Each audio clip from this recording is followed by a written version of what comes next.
തളിപ്പറമ്പ് നഗരസഭാ ചെയർപേഴ്സൺ ഫയലുകൾ തീർപ്പാക്കുന്നതിൽ കാലതാമസം വരുത്തുന്നതായി പ്രതിപക്ഷ കൗൺസിലറുടെ ആരോപണത്തെ തുടർന്ന് കൗൺസിൽ യോഗത്തിൽ വാഗ്വാദം. സഹപ്രവർത്തകർ ഒറ്റപ്പെടുത്തുന്നു എന്ന സെക്രട്ടറിയുടെ ആരോപണവും ശനിയാഴ്ച നടന്ന കൗൺസിൽ യോഗത്തെ പ്രക്ഷുബ്ധമാക്കി.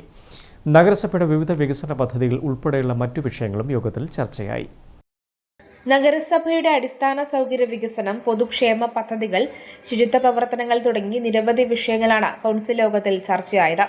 നഗരത്തിൽ ദേശീയപാതയോരത്ത് അനധികൃതമായ നിർമ്മാണം നടത്തിയ സ്ഥാപനത്തിനെതിരെ ഉയർന്ന പരാതിയിൽ തുടർ നടപടിയുടെ വിവരങ്ങൾ ചെയർപേഴ്സൺ ആരാഞ്ഞത് വലിയ ചർച്ചയ്ക്കിടയാക്കി. ലൈസൻസ് ലഭിച്ച ഒരു സ്ഥാപനത്തിനെതിരെ പിന്നീട് അനധികൃത നിർമ്മാണ പരാതികളും മറ്റ് ഔദ്യോഗിക ഏജൻസികളുടെ പരിശോധനയും പിഴയീടാക്കലും ക്രമക്കേട് കണ്ടെത്തലും തളിപ്പറമ്പ് നഗരഭരണത്തിനു തന്നെ കളങ്കം ഉണ്ടാക്കുന്നതാണെന്ന് കൗൺസിലർമാർ ഒന്നടങ്കം അഭിപ്രായപ്പെട്ടതോടെ ചെയർപേഴ്സൺ സെക്രട്ടറിയോട് വിശദീകരണം തേടി.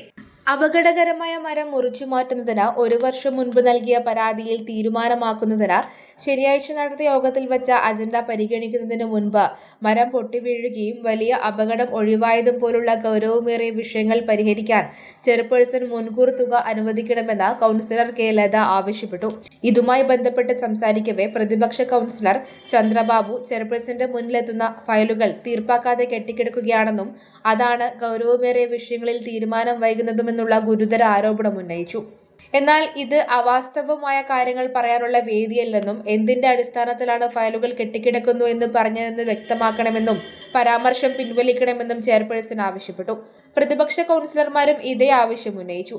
അജണ്ട വായിക്കാതെ ഒഴിവാക്കിയെന്നാരോപിച്ച് പ്രതിപക്ഷ കൗൺസിലർമാർ രംഗത്ത് വന്നത് കൗൺസിൽ യോഗത്തിൽ വാഗ്വാദമുണ്ടാക്കി.